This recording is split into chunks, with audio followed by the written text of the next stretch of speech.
Cette machine coûte plus de 250 millions de dollars et elle est aujourd'hui au cœur de la guerre technologique entre les États-Unis et la Chine autour des puces et de l'IA. La seule entreprise au monde capable de la fabriquer, c'est ASML aux Pays-Bas. Et sans cette machine, il est impossible de produire les puces les plus avancées qui alimentent l'industrie comme Apple, AMD ou Nvidia. Le plus fou, c'est que cette machine, la Chine n'a pas le droit d'en acheter, à cause des contrôles à l'export imposés par les États-Unis. Sauf qu'on vient d'apprendre un truc de dingue. Selon l'agence de presse Reuters, la Chine aurait lancé un projet classé secret défense et réussi à reproduire un prototype expérimental de machine de lithographie EUV. En 2 secondes, la lithographie extrême par rayon ultraviolet ou EUV permet de graver des circuits des milliers de fois plus fins qu'un cheveu. Et justement, le nerf de la guerre, c'est la taille des puces. Plus elles sont petites, plus elles sont puissantes. À l'échelle industrielle, il n'y a que ASML qui maîtrise cette technologie aujourd'hui. Et donc, dans l'histoire, le plus fou, c'est que la Chine aurait recruté d'anciens ingénieurs d'ASML, parfois sous fausse identité, pour copier le savoir-faire de l'entreprise et donc contourner l'embargo des États-Unis. Alors, ce que l'on sait pour l'instant, c'est que si le prototype peut générer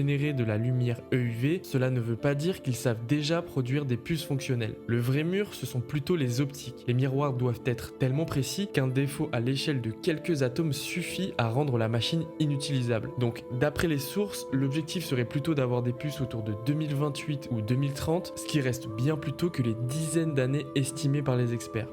China will not accept to be cut off from technology. Autrement dit, la guerre technologique ne fait que commencer parce que